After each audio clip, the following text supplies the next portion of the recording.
All right, we kind of went along with Galen, and we're going to not shortchange our guests. Vaughn Roberts is in the studio. He is Mr. Taps for Troops himself.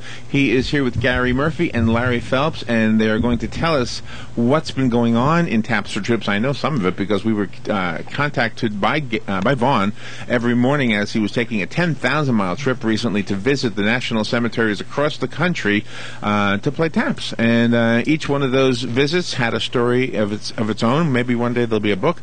Vaughn Roberts, Larry Phelps, and Gary Murphy. Good morning, gentlemen. Let me make sure all your mics are working. Good morning. Good morning. Good to see all of you. Vaughn, how you doing? Can you see? I'm doing great. You had a birthday party on Saturday? Was that what that was? No, it was a party for finishing Taps for Troops.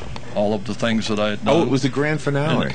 It was a party, and I was surprised. I really was surprised. And where was it? Was that at your house, Gary? Yes. Yeah. And I don't know, 30 people. Oh, that's nice. Media was there. I know you had some. You couldn't make it. We couldn't make it. But Joe and Patsy were there. Yeah, and of course you couldn't keep them away from the food. You know how that goes. When you look back at it, are you sad it's over? Do you wish you could do it again? Do you plan on doing more? What is? Oh, I'll play here and there, and some of the. In fact, Gary and I'll probably stop when we go to read meters next month. You've said that before. What do you mean you read meters? What does that mean? What do you do? Did I tell you? Where does our time go? What the heck does that mean? We read water meters. I know. Oh, you read water meters? Yeah, once a month. It's a hobby? What is that? Yeah, it's a one-day job. What's a job? Oh, you get paid to do it? Oh, yeah. Oh, okay. Big money. We can't pass it up. Tampa, St. Pete area. But I really? Yeah. St. Peter. Wow. Actually, no, St. Peter's area. Oh, I see. They don't read St. Peter's meter. Okay. I thought, wow. I'm glad it's early. A lot of people aren't tuned in yet, huh? No, this is actually the biggest listening audience right now. The first phase, it's true. I'm trying to get together a combination journal book / book, but I've got one sentence here that says it all, and that's enough of honoring me. They did it the other night. There are on the website 6 new pictures, a couple of Joe, Patsy, and one of them. There was 5 veterans here, 3 veterans from Vietnam. One with a Purple Heart was there. Nice. And so we got that picture's on the website on the Patriots page. Get a chance to look that up, and also plaque that they gave me and cards and so forth, and the cake. Oh, the cake has a picture of the Taps for Troops. Then they make a cake, actually same colors. But you ate the cake. The cake is gone. Oh yeah. There were a lot of people. You can't have your cake and eat it too. There were so many speeches. Everybody kept hollering, "Cut the cake! Cut the cake!" Oh. Now, is Taps for Troops going to be larger? Are you going Larry? We haven't said anything to you. Are you a musician? Are you what do you do? Oh my God! I'm just a hangers-on. Just a hangers-on. Just a groupie. That changes an entire election. Oh, that's a Chad, isn't it? Yeah. An entourage. But I got one set. Larry was a Vietnam vet. Oh, okay, yeah. Okay. And he's going to get into some of his stuff here. I was going to lead into it, but you already led into him. I have a little personal interest story that ties into what Vaughn has been doing. Well, what is it? What's the story? Well, as we know, what Vaughn is trying to do is to bring remembrance and recognition for the people that have served this country and are serving this country. That's right, yeah. And have given, the ultimate sacrifice for that. And I guess this story starts back, with my dad, who has passed away now. But one thing, he lived through basically 3 wars, First, Second, and Korean War. And one thing that he always did at appropriate times during the year is to raise the American flag and talk about, the service that people had given to the country. Well, unknowingly, I guess that just was in my mind, and I continued that. With when we were raising our daughter, is that each year, a couple of times during the year, we'd raise a flag and we'd talk about it. And I guess with her learning about history in school, it kind of sunk in as to what that meant. Well, during her high school years, they took a trip and went overseas and went, among other places, went to France, went to Normandy, and completely without any sort of prompting or request or anything, she brought back a little memento of her trip there. She picked up this little stone, and for those that aren't seeing it, it's about the size of your thumb. it's just like a little touchstone. Right. And she brought this back to me, not a fluffy toy or some sort of cheap souvenir. She brought this. She thought enough about what had gone on and what I had told her and about what Normandy meant, that she brought this little stone back to me. And it has been something that I carry with me all the time. I touch it, and it's my way of remembering what people have done for us, and I carry it with me That's all awesome. the time, every day. Well, during a period of time that Vaughn can talk about, I don't really recall exactly what transpired, but I shared this story with him, and it's something that I think points out the fact that if we want to teach young people about what the service of other people has meant for this country, it's more about what we do rather than what we say. And that connection between my dad to me to my daughter, without a great deal of histrionics, is really what I was trying to get across, is that as parents, as grandparents, Yeah. words are kind of empty, especially when they fall on ears of people who haven't had experiences. Right. That what we do, and just simply those simple actions, is how we can transfer that respect and that honoring of the people that have served this country. There you go. I love that. And you know what Vaughn did?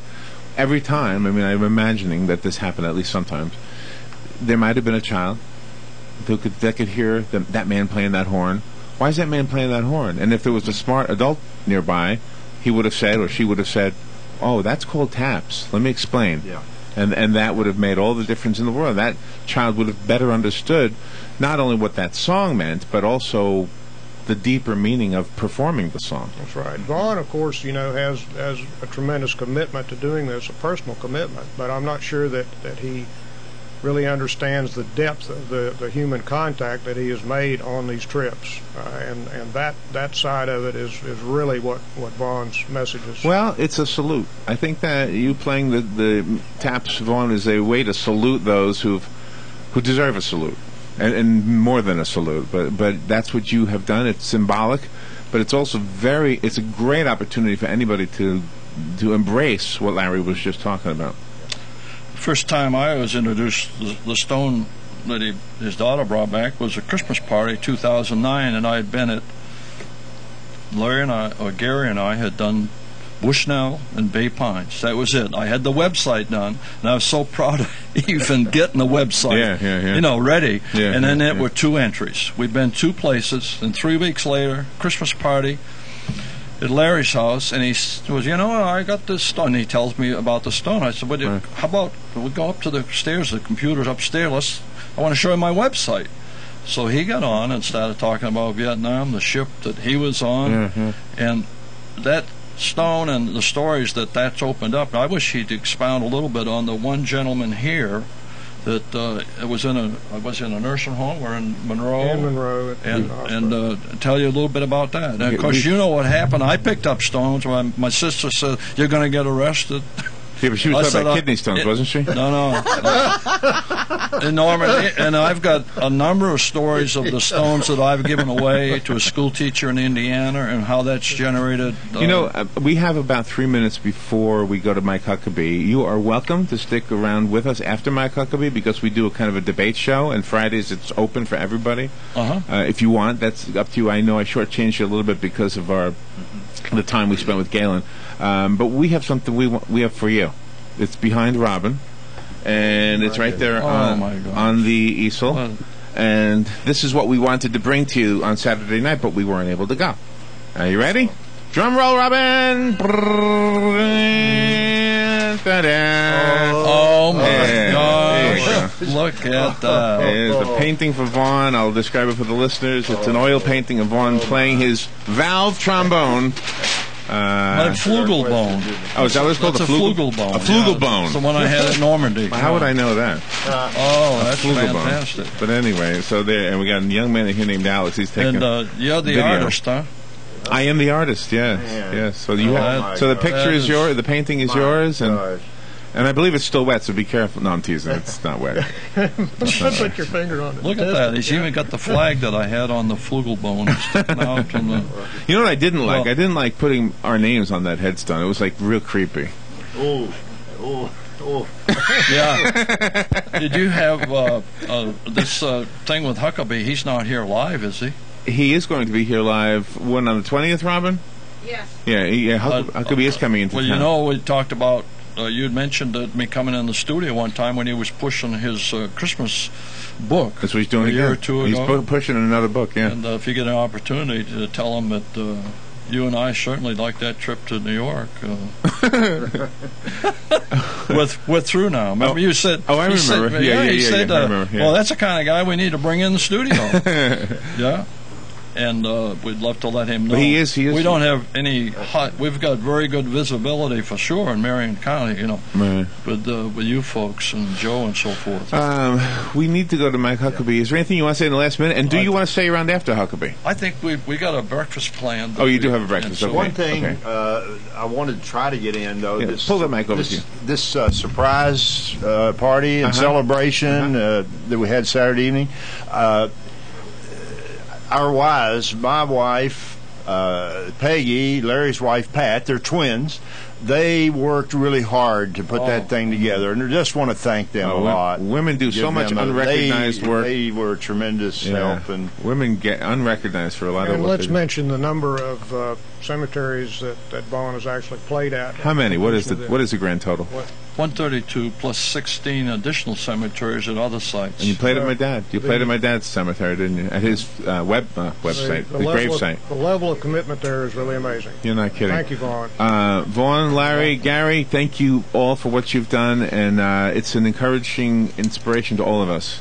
Thank you. We need to push forward. Mike Huckabee's up next, and then we'll open up the phone lines. This is the Huckabee Report for Friday. I'm Mike Huckabee from New York. In New York's coastal communities, it's deja vu all over again. The story next.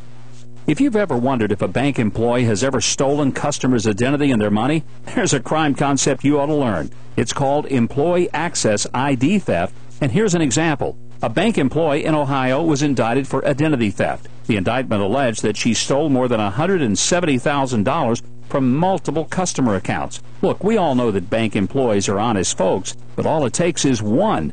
Think of all the people with access to you, your identity, your credit, your bank account information. Life has risk, and employee access ID theft happens in banks, restaurants, and stores.